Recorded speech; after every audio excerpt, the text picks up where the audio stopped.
ఇంకా కాంపౌండర్ అటు కావాలి. ఈ పక్క ఈ పక్క మధ్య లాగా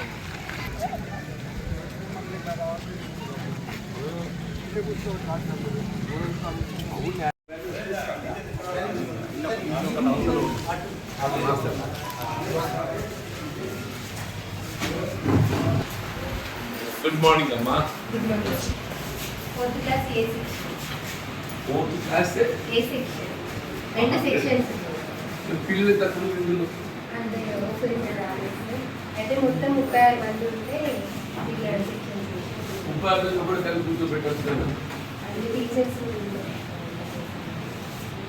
వాల్యూ నోట్ తీసుకెళ్తే నేను అప్పుడు 40 వెళ్ళండి. చూడండి టీచర్ సబ్జెక్ట్ అయితే పర్లేదు. అడ్జస్ట్ కాకుంటే మీ టీచర్ కూడా చూస్తాను. మీకు అడ్జస్ట్ ఎదుగుతుందన్నా ఓకే నువ్వు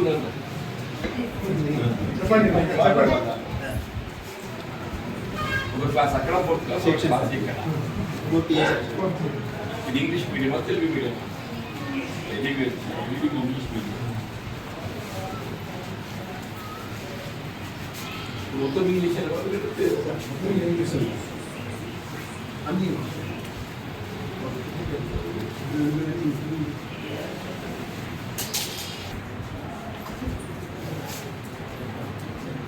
చెప్తావురా. కార్పెంటర్ అంటే ఏంటి? వడ్రంగి చెక్క పని చేస్తాడా లేకుంటే ప్లాస్టిక్ పని చేస్తాడా? అది వడ్రంగి ఏ పని చేస్తాడు? చెక్క పని చేస్తాడు. కార్పెంటర్ వర్క్స్ విత్ చెక్క అంటే వుడ్.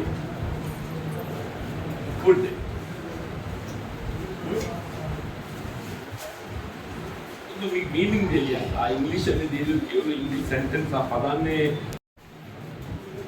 అది చెప్పాలి. కార్పెంటర్ అంటే కార్పెంటర్ ఏమవుతుంది? అల్టిమేట్ కార్పెంటర్ అంటే వడ్రంగి అనేది నాలెడ్జ్ రావాలి.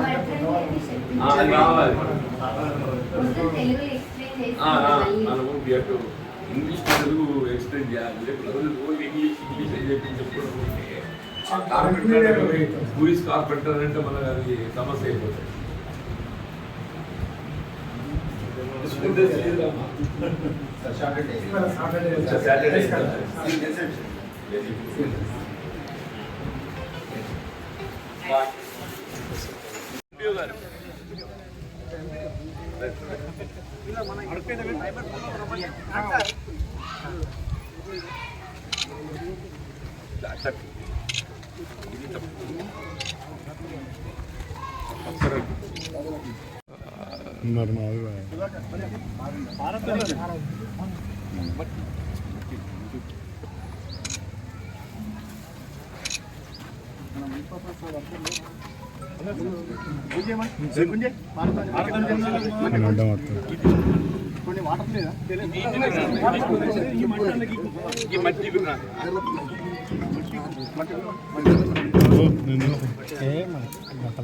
పెద్ద మంది పెద్దలు ఉన్నాయి మనకి.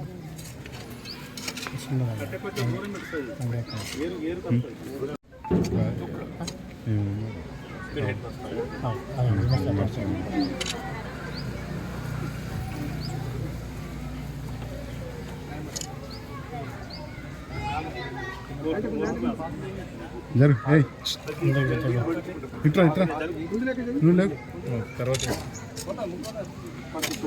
ఈ మట్టి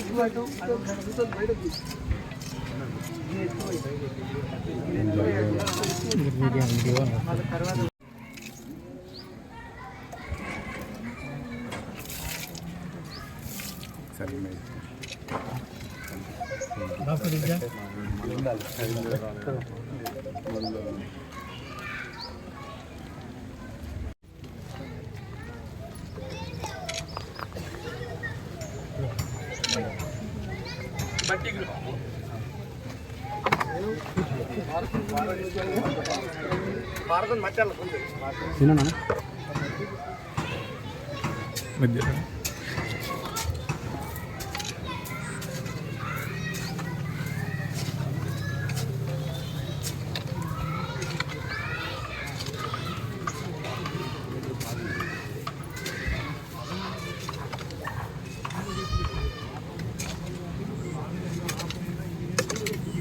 వాస్తవంగా అనాది నుండి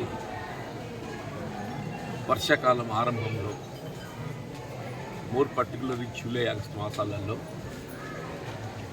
ఈ వన మహోత్సవం కార్యక్రమాన్ని నిర్వహించేసి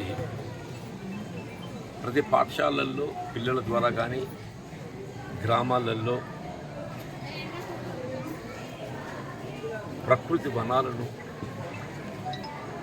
పెంచే కార్యక్రమాన్ని మనం గమనిస్తున్నాం. తెలంగాణ రాష్ట్రం ఏర్పడ్డ తదుపరి హరితహారం అనే ఆలోచనతో ఇది మరింత ప్రోత్సహింప చేయాలనే భావనతో ఈ కార్యక్రమాన్ని చేపట్టే ప్రయత్నం చేసినప్పటికీ ఈ నాట్య మొక్కలు ఏదైతుందో మన పర్యావరణానికి దోహదపడేటువంటి మొక్కలు కాకుండా ఇస్తారీతిలో నాటడం, కరెంటు లైన్ల కింద నాటడం మనకు ఆశించిన వేరే ప్రయోజనం పొందలేక వాస్తవంగా ఈ నాట్య మొక్కలను ముందే మనం ఎంపిక చేసుకోవాలి. ఇప్పుడు వేప ప్రధానం, కొంత జాప్యం అయితే మొక్క ఎదిగి రావడానికి.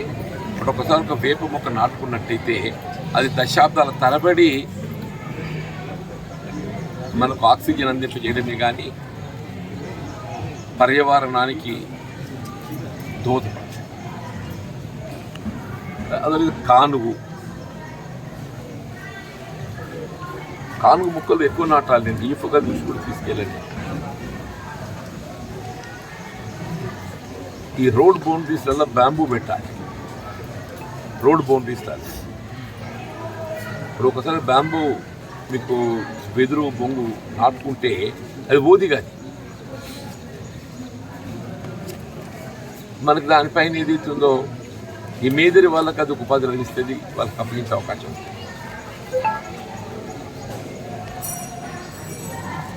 ఇప్పుడు పండ్ల తోటలు కూడా పెట్టే అవకాశం ఉంది. ఇప్పుడు వృక్షాలు పెడితే ఉసిరి కానీ అల్లం నీళ్ళది కానీ ఇట్లాంటి పెట్టే అవకాశం కూడా వృక్షాలు పెట్టచ్చు. లేక అదర్వైజ్ సీతాఫల్. ఇప్పుడు గ్రామాల్లో ఏదైతుందో కులవృత్తి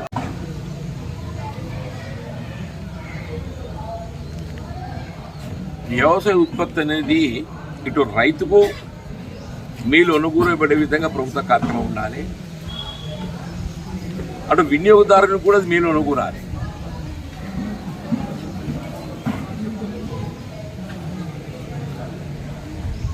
మనకి ఎండ్ పాయింట్ ఏది ఇస్తుందో వినియోగదారుడు కాబట్టి వినియోగదారుని కూడా మనం పరిగణలోకి తీసుకోవాలి. ఇప్పుడు సన్న రకాల ప్రోత్సాహంతో ఏది ఇస్తుందో వినియోగదారుని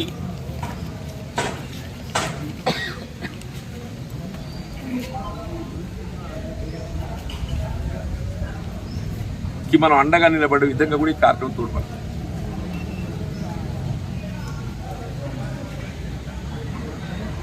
కాబట్టి ఇప్పుడు ఎక్స్పెరిమెంటల్ ఏదైతుందో ఈ వర్షాకాలంలో సన్న రకాలకు 500 రూపాయలు ఇవ్వాలని చెప్పి పొద్దున్నే.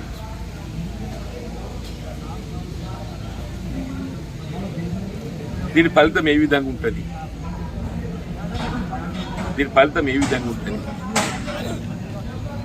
పరిశీలించి తదుపరి కార్యక్రమం కొనసాగింపు ముందుకు పోయేది.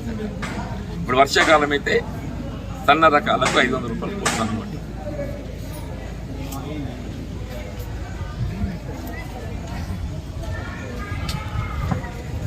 ఈ పంటల బీమా పథకం, ఫసల్ బీమా యోజన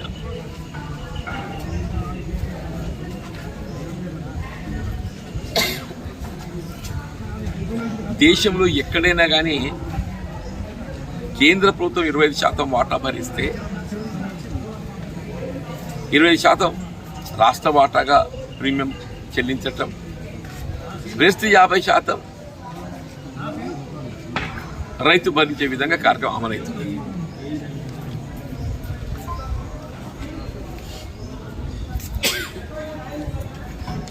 మాత్రం ఏదైతుందో రైతుపై ఏ విధమైన భారం లేకుండా రైతు చెల్లించాల్సిన 50% కూడా రాష్ట్ర ప్రభుత్వమే భరించే విధంగా కార్యక్రమాన్ని అమలు చేసే విధంగా ఆలోచించడం హర్షించదగ్గ విషయం.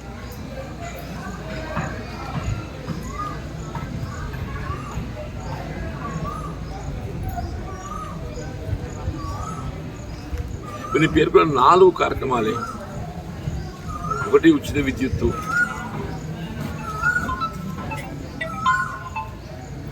రెండోది రైతు భరోసా, మూడోది రుణమాఫీ, నాలుగవది సన్న రకాలకు 500 రూపాయలు ప్రోత్సాహం క్వింటల్కు, ఆరోది పంటల బీమా పథకంలో రైతుపై భారం లేకుండా రాష్ట్ర ప్రభుత్వమే ఆ ప్రీమియం భారాన్ని భరించటం. ఈ 6 ప్రోగ్రామ్స్ ఏదైతే ఉందో దేశంలో వివిధ రాష్ట్రాలు ఉన్నాయి, 29-30 రాష్ట్రాలు ఉన్నాయి, బీజేపీ రాష్ట్రాలు ఉన్నాయి. ఏ బీజేపీ పాలిత రాష్ట్రాలను కూడా ఇంకో ఈ విధమైన కార్యక్రమాలు అమలు చేస్తలేదు. This is only the government. రాష్ట్రంలో కాంగ్రెస్ ప్రభుత్వం అధికారంలో ఉండటంతో తెలంగాణ రాష్ట్రంలో మాత్రమే ఇంకో ఇవి అమలు చేయబడుతుంది. ఇది గమనించాలి రైతాంగం, వినియోగదారులు కూడా దీన్ని పరిగణించాలి.